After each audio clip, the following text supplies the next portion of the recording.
welcome to NDC at 25 interview series, where we interview great men and women of eminence across the Niger Delta region.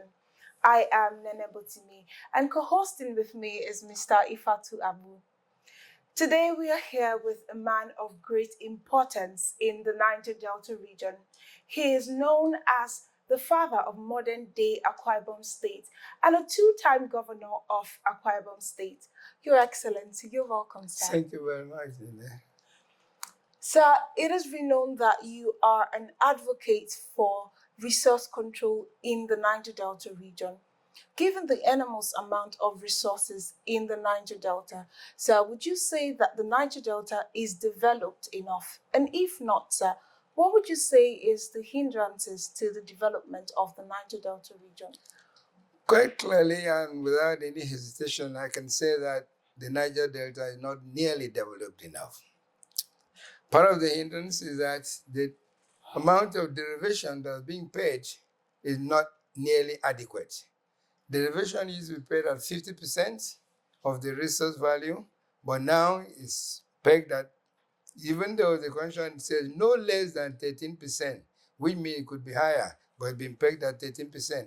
That is not nearly enough to clean up even the oil spills in the area, and not to mention go ahead and develop the region. And also, part of the hindrance is the way the NDDC has been set up. NDDC has had some very glorious years and also has some very glorious history. We have to be honest about that. And so that I don't monopolize all the time, I wait for your next question and I'll explain exactly what I mean, because I was there when NDDC was being formed and being formulated. So I can tell you a lot about it. If you want, I can go ahead and do so now. Let me ask the second question. Your Excellency, the NDC was set up as a vehicle to facilitate the rapid development of the Niger Delta region. For the past 25 years, they have been at it. How will you assess the performance of the commission? Well, as I told you, the first shock we had was when the chairman told us that whoever sent him there sent him to go and empower his supporters. That was a very rude shock for us as governors.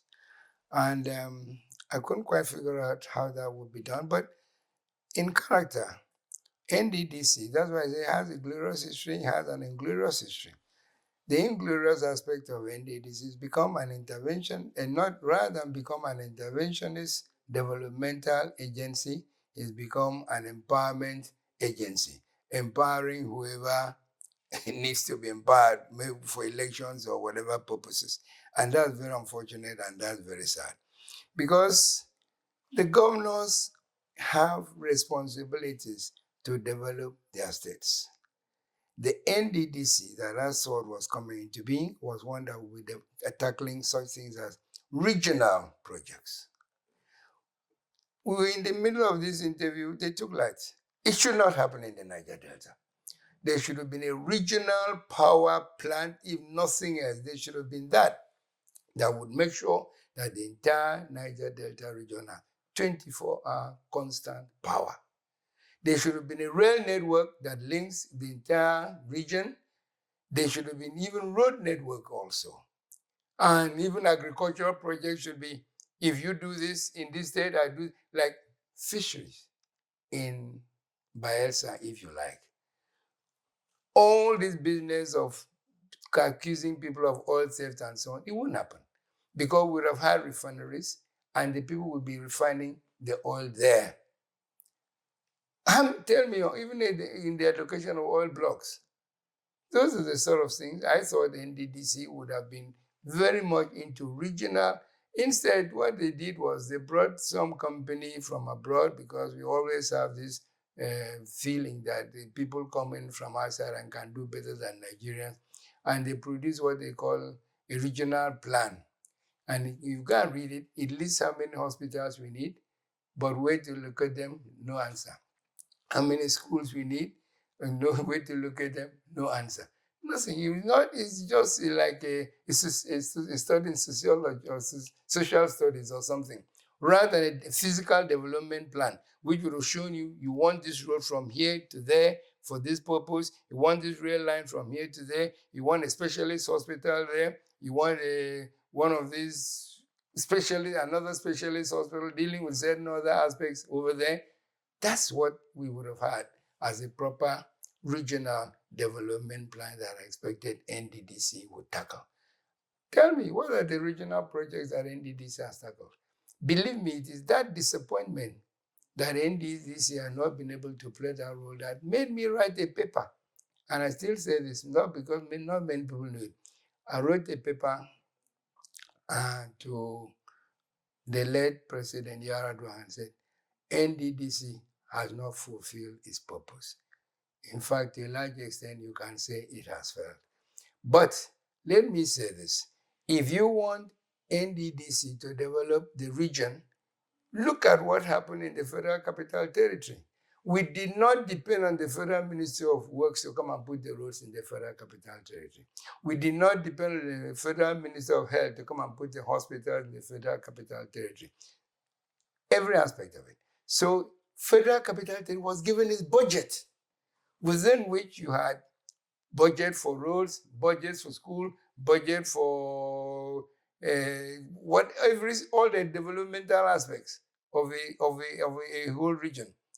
So you have to create a ministry for Niger Delta. That's how the ministry, I believe, one of the reasons why the Ministry for Niger Delta was created, because NDDC had not been able to fulfill a good part of the functions that it was meant to fulfill. Your Excellency, you talked about the Regional Development Master Plan. That master plan has expired now, and there are talks about reviewing it, or setting up a new one. What would be your recommendations as how to go about it? You better just know what you see. Part of the problem that consultants don't deliver on their project is because the client doesn't even know what he wants. So when they present you with a fancy document, you look at the picture, it looks very nice.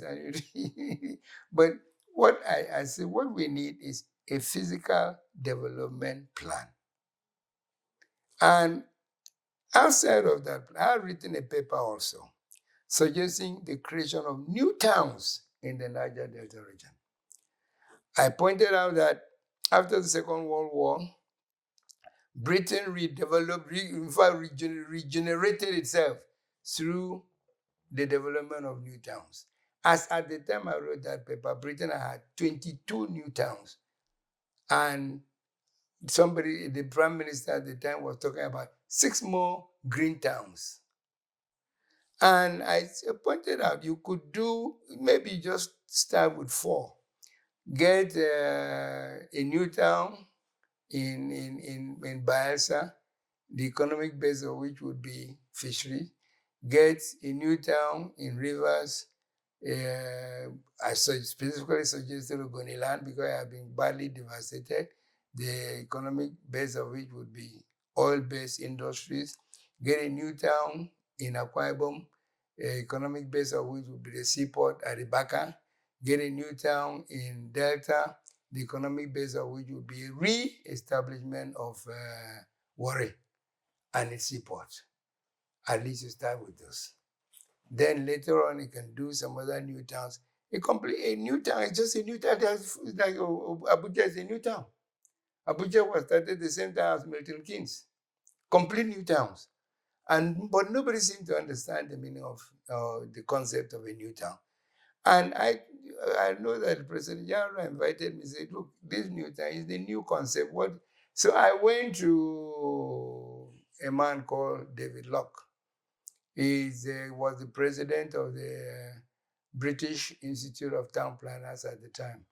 And through him, we talked to the Prime Minister, and Britain offered to even pay for the cost, because you cannot just do a new town without some kind of a concept, to prepare a concept for the development of the new town. But unfortunately, Yaradua died and it was never followed. So it didn't happen.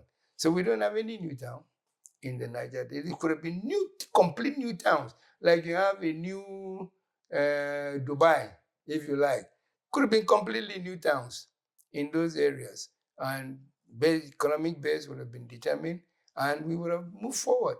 I saw NDDC, perhaps along now with Niger Delta Ministry, tackling such regional plans or regional projects, not coming to supply school desk for primary school, NDDC. It's a shame to even mention it, but that's what I saw happening. That's not what an interventionist developmental organization like NNDC should be doing, quite frankly. Thank you very much, Your Excellency. Taking a cue from what you had said earlier, so we can see that political interference is indeed a cancer that has been with the NDDC since inception. So how do we curb that cancer? How do you cure cancer? Excising. Excise it. Make it cancer proof by giving it the right policy and the right orientation. But it'll be difficult because once you've started it on this wrong footing, as I said, that's why I thought we could move away from, and since it has been so, the cancer has spread so much that it becomes extremely difficult to excise, create a ministry. But the ministry is not being effective because it's not being funded. So NDDC had let me go from there and tell you something that could help NDDC perhaps.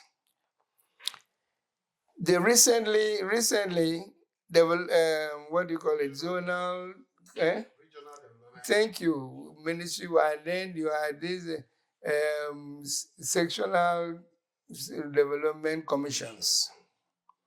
And you know the South Side was denied, the president refused to sign it until Pandev went to the to the president and said, you can't do this. NDDC or Niger Delta, what is it? What does it stand for? Niger Delta Development Commission. Thank you. Niger Delta, the Niger Delta region has a definite geographic definition.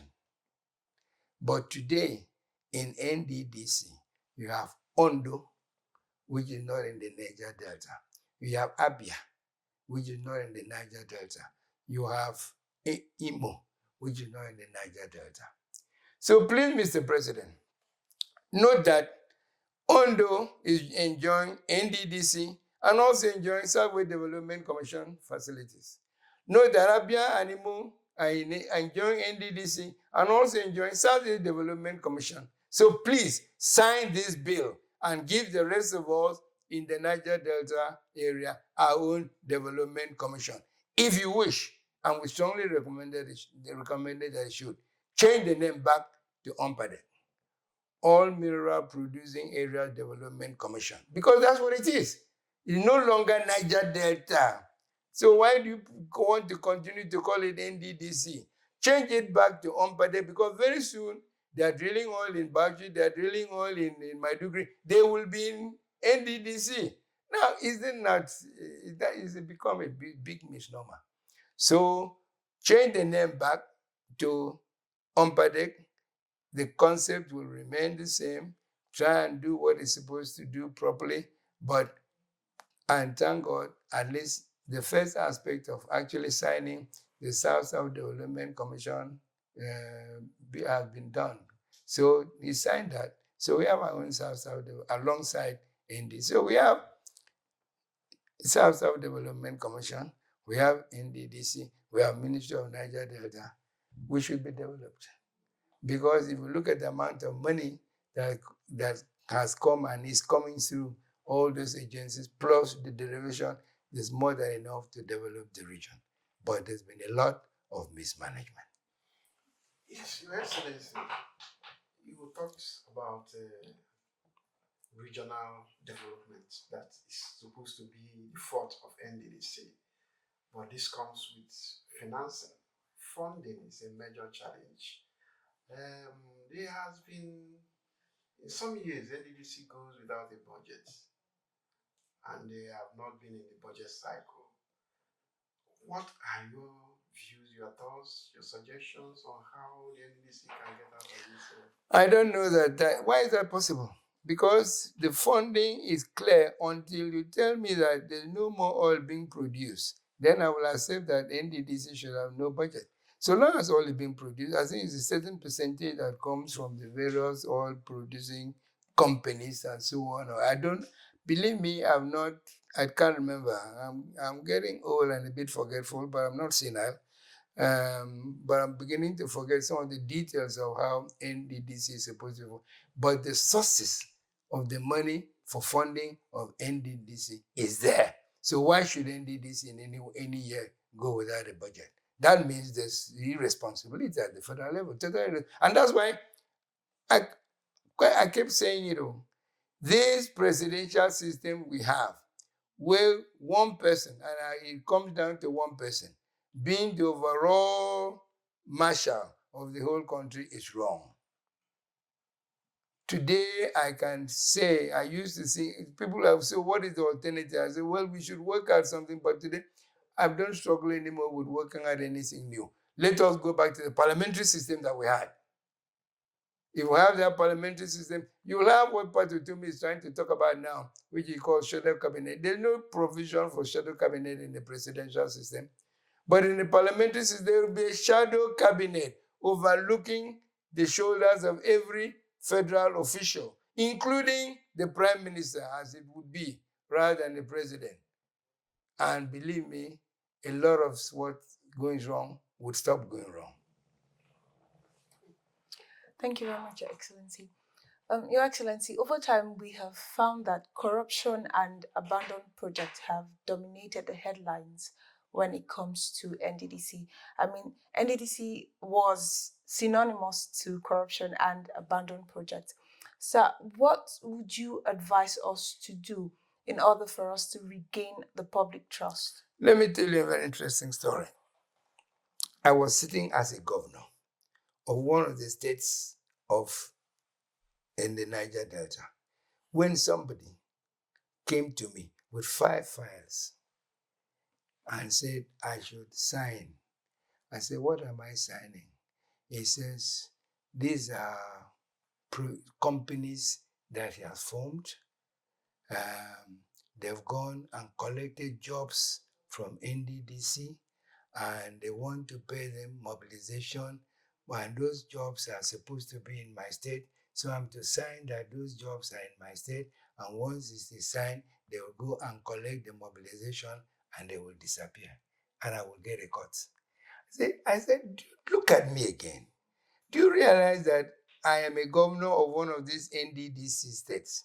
And I want my state to, but you want me to sign for you to go and collect mobilization, come and give me a cut and disappear. So even in CAC, won't they trace you? Say, no, if you go to CAC, you won't see any record of these companies. They're all fake companies. So that is what happens if, as I said at the beginning, the president has accepted my concept. He would ask somebody to produce this cup. I would know who has been asked to produce this cup, and he would only pay him when I signed to say that this cup has been produced. That would not have happened. What they're describing will happen. But that's why I say it has had some glorious years. It has had some very inglorious years. Part of the inglorious years is what you are describing. There have been a lot of just money disappearing towards projects that never existed. And those that existed are said to be funded. If you go to those things you call abandoned projects, probably find that they have been funded fully. All the money for it has been paid, but somebody disappeared with it. And you can't find the person, can't find the company, can't find anything.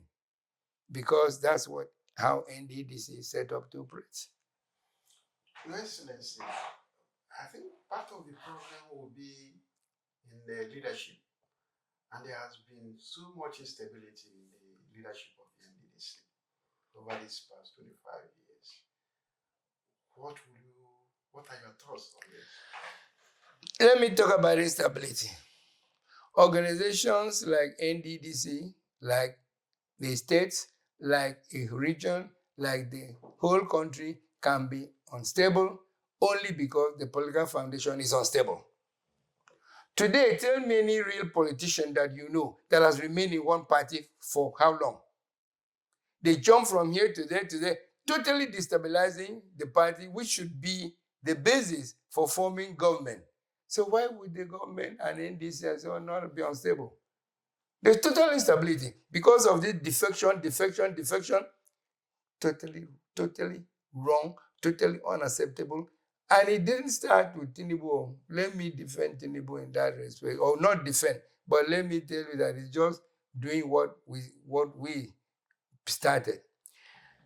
I remember clearly, I don't like to mention him, but if I saw, but there was a man who was the strongest opponent to Ojus Okalu in Abia.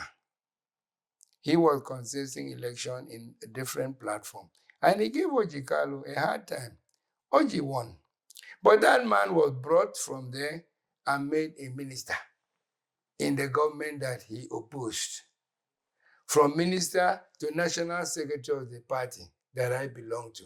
From national secretary to national chairman of that party. So what is Tinubu doing? Tinubu is just now even using other methods. If like Shumole recommended, if you committed a crime, come to APC, your crime is for your sins are forgiven you. So it's the money. So it's just same. But the principle is the same. Bring somebody, pretend it is government or national unity. Oh, for government and national unity. What does that mean? So if it is government or national unity, then all the parties are united in one party. But we say we don't want one party system. So we have to be clear in our thinking and know what we are talking about. These things are wrong. And unless and until you have stability at the party level, you cannot have stability in NDC, you cannot have party at the government level. Your Excellency, how would you want NDDC to engage with stakeholders, especially elder statesmen like you, to ensure that they stay focused on delivering dividends to the grassroots? I don't know, but I think like anything else, the stakeholders should be somehow better involved in. As a governor, I can't remember NDDC engaging me in any real meaningful way that they want to. In fact, let me, as I'm talking, I'm remembering things. There was an instance when our president called us up, said, come and, every governor, come and say what you are doing in your state. And I got up there and I said, I want to grow rice, and I know NNDC has. He said, shut up, I don't want you to talk about NDDC, talk about yourself. How can I talk about my NDDC is supposed to be the interventionist organization that's supposed to work with me today? No, talk about. So that's the whole attitude. NDDC can do whatever you like. We don't involve the governor. So why do you expect that they can produce anything for their state? Have you, Your Excellency, you must have been following some of the programs of NDDC, especially the ones that seek to engage the youth development, entrepreneurship, skill development. Yes. What is your assessment of this? Quite successful. And also their scholarship program. Even though I know an instance when they gave this scholarship, people travel abroad and the money didn't come for 3 months, they were almost sent after school. You know what I mean? But their scholarship program, and so that is very forward-looking. Because and I notice most of the people that they pick up and send on this, they come out with first class. Which means it wasn't just opportunity that they were lacking. So I keep repeating it. NDC has got its very glorious achievements and glorious incidents, but also they have very glorious history as well. But of course, you see, you always talk more about the wrong thing than the right thing. There's a lot of right things that NDDC has done. There's no denying it. You know what I mean? When they have been given an opportunity to do it. Somebody told me, look up at this ceiling. If there's a black spot, small black spot, every time you look up, your eye focuses on that small black spot rather than on the wide colored ceiling. You know what I mean? That's why sometimes we tend to focus more on the things that are wrong rather than on the things that are good. So don't think I'm condemning, but tell me something. How could we be talking about modular refineries for how many years and there's no modular refinery yet in any of the Niger Delta areas, even if you were to be sponsored by NDDC? Why? Instead, we go burning what we call. Look, I said, even if somebody cooks the best food for you, ties your hand behind your back and say, eat, and you won't enjoy that food as if you dirty your hands in the preparation. And these boys are used to this. That's the all is their natural resource. They're used to developing it. You know what I mean? Involve them. Even if since they know how to sell this one, license them, let them sell it, rather than try to steal it and sell it illegally, and then you go hunting them down. And they know how to refine it. This refining effort, it's not rocket science. Biafra did it. Biafra was refining his petrol and using it throughout the war. But we don't give credit to things that are done locally here that are good.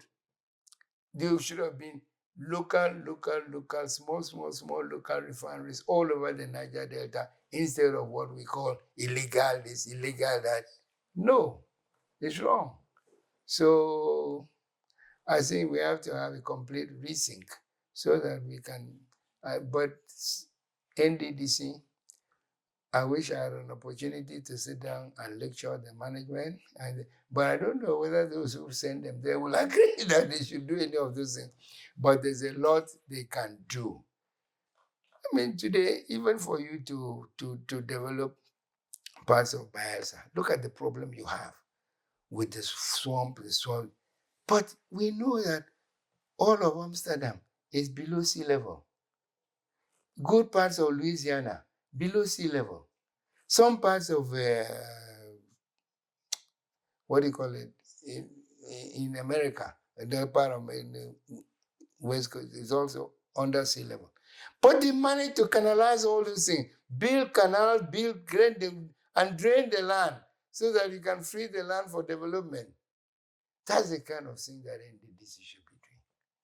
But now, every time you want to build a small house, you do just landfill that part and put it. How do you access it? How does it?